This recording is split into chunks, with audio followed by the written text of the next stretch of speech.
नमस्ते मेरे प्रिय छात्र छात्राओं, कक्षा 7वीं में आपका बहुत बहुत स्वागत है। तो छात्रों, आज हम कविता क्रमांक 8 जीवन नहीं मरा करता है यह पढ़ने वाले हैं। कविता के कवि हैं गोपाल दास सक्सेना नीरज। हम गोपाल दास सक्सेना जी का परिचय हम देख लेते हैं। देखो, जन्म 4 जनवरी 1924 पुरावली इटावा उत्तर प्रदेश में हुआ। इनकी कुछ रचनाएं हैं। बादर बरस गयो, नीरज रचनावली, नीरज की गीतिकाएं, दर्द दिया है। इनका परिचय। पद्म भूषण गोपाल दास सक्सेना नीरज जी कवि सम्मेलनों के मंचों पर काव्यवाचक एवं विख्यात गीतकार है। प्रस्तुत कविता में कवि ने विविध उदाहरणों के माध्यम से जीवन की समस्याओं और उनकी शाश्वतता की ओर संकेत किया है। तो छात्रों, गोपाल दास सक्सेना जी है ना, ये नीरज नाम से अपना लेखन करते हैं। देखो, नीरज, इसलिए उन्होंने देखो नीरज रचनावली, नीरज गीतिकाएं, ऐसा यहाँ पर उनकी रचनाएं दी गई है। ठीक है, ये जो प्रश्न है ये आपके लिए है। जरा सोचो और चर्चा करो। यदि सूर्य प्रकाश न होता तो इन पर क्या प्रभाव पड़ता? किन पर? वनस्पति, पशु पक्षी या मानव पर। ठीक है बच्चों, अब हम कविता विस्तार से देखते हैं। छिप छिप अश्रु बहाने वालों, मोती व्यर्थ लुटाने वालों, कुछ सपनों के मर जाने से जीवन नहीं मरा करता है। माला बिखर गई तो क्या है, खुद ही हल हो गई समस्या। आंसू अगर नीलाम हुए तो समझो पूरी हुई तपस्या। रूठे दिवस मनाने वालों, फटी कमीज सिलाने वालों, कुछ दीपों के बुझ जाने से आंगन नहीं मरा करता है। खोता कुछ भी नहीं यहाँ पर, केवल जिल्द बदलती पोथी। जैसे रात उतार चांदनी, पहने सुबह धूप की धोती। वस्त्र बदल कर आने वालों, चाल बदल कर जाने वालों, चंद खिलौनों के खोने से बचपन नहीं मरा करता है। कितनी बार गगरियां फूटी शिकन पर आई पनघट पर, कितनी बार किश्तियां डूबी चहल पहल वो ही है तट पर। तम की उम्र बढ़ाने वालों, लौ की आयु घटाने वालों, लाख करे पतझर कोशिश पर उपवन नहीं मरा करता है।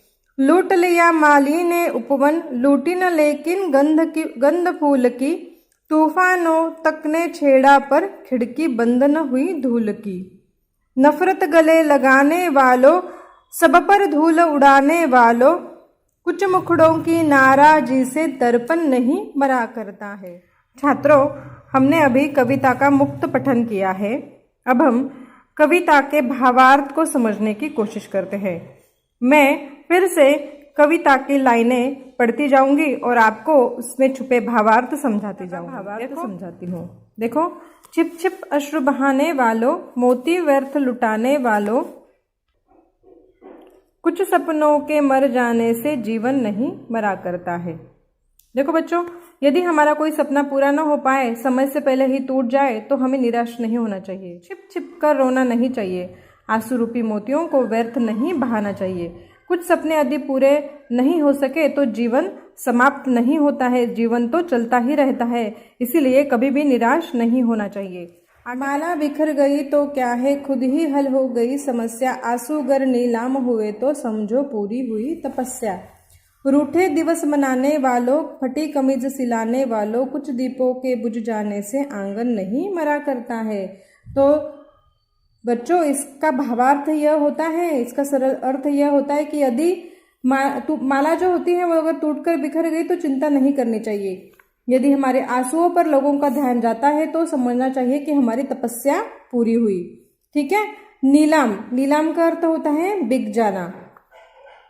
तो अगर हमारे आंसू नीलाम होते हैं यानी कि बिक जाते हैं, मतलब हमारे आंसुओं पर अगर किसी का ध्यान जाता है और हमारे आंसू अगर काम में आते हैं तो समझो हमारी तपस्या पूरी हो गई है।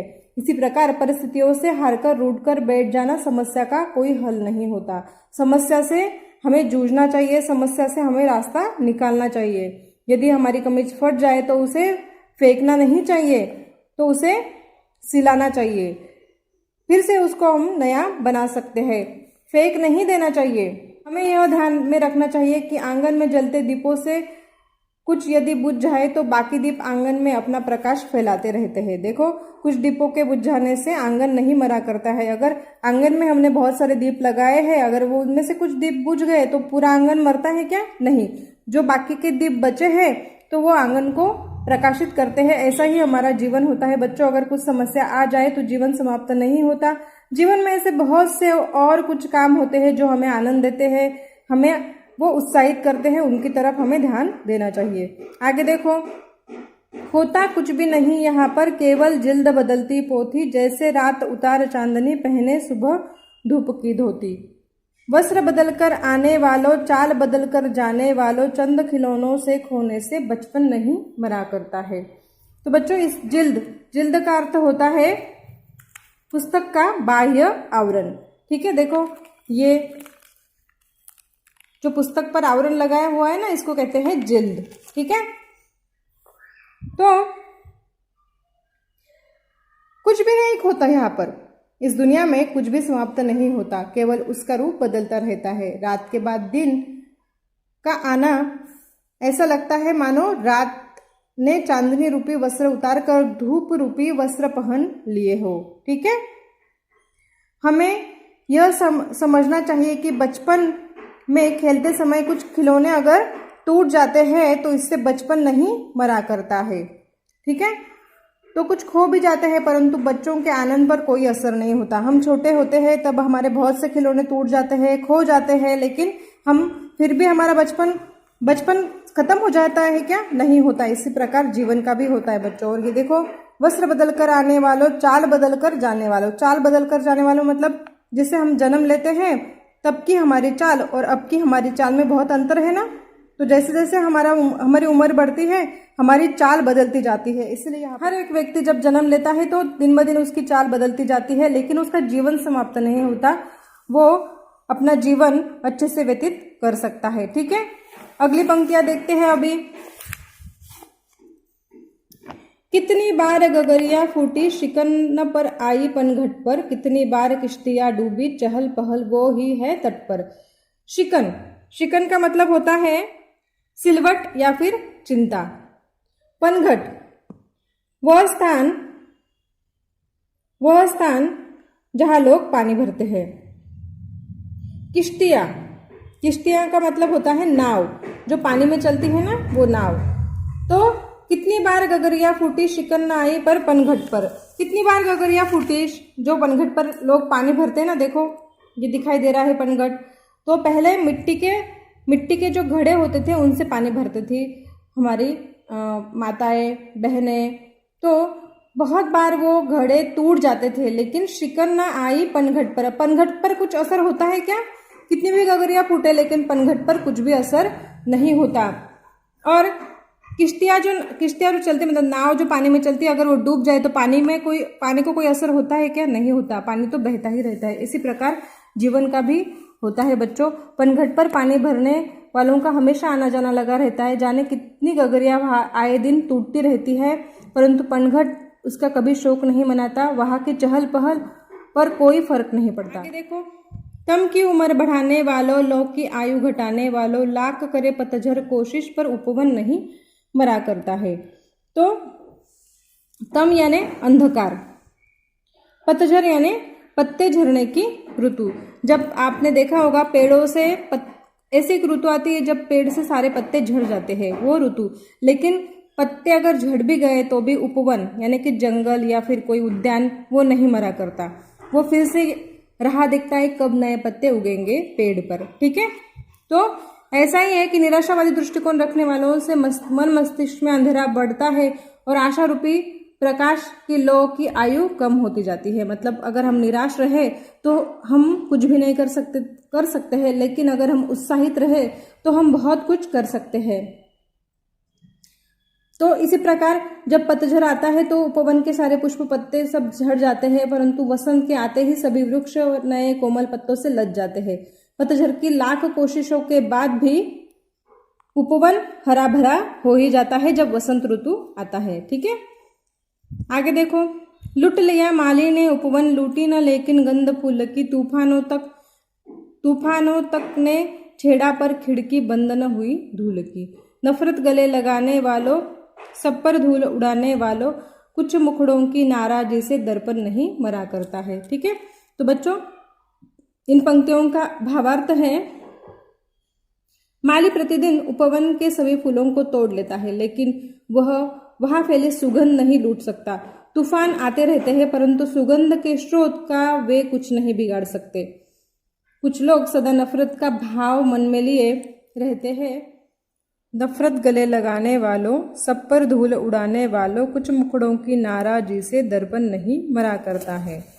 तो छात्रों, जो लोग नफरत को गले लगाते हैं उनका कभी भला नहीं होता। गले लगाना यानी प्यार से मिलना, ये एक मुहावरा है बच्चों।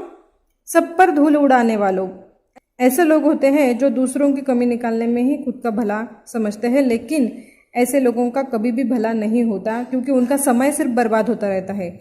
यहाँ पर लिखा है कुछ मुखड़ों की नाराजी से दर्पण नहीं मरा करता है। अगर कुछ चेहरे नाराज रहते हैं, हमेशा नाराज रहते हैं, और नाराजी से ही वो अपना अगर मुखड़ा यानी कि अपना चेहरा दर्पण में देखते हैं, तो इससे दर्पण मरता है क्या? नहीं मरता। दर्पण तो वैसे ही बच्चों इस सारी कविता का भावार्थ यही है कि जीवन में चाहे कितनी भी कठिन परिस्थिति आ जाए, हमें हमेशा शांति, धैर्य और एकाग्रता से हम उस समस्या पर हमें सोचना चाहिए और समस्या से मार्ग निकालना चाहिए।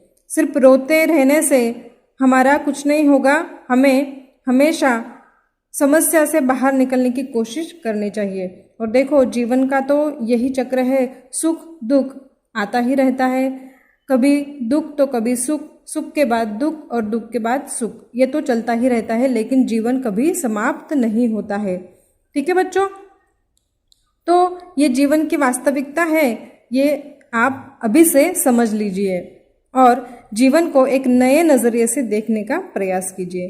ठीक है, तो यहाँ पर हमारी ये कविता समाप्त होती है। आशा करती हूँ आपको समझ में आई होगी। ठीक है, धन्यवाद।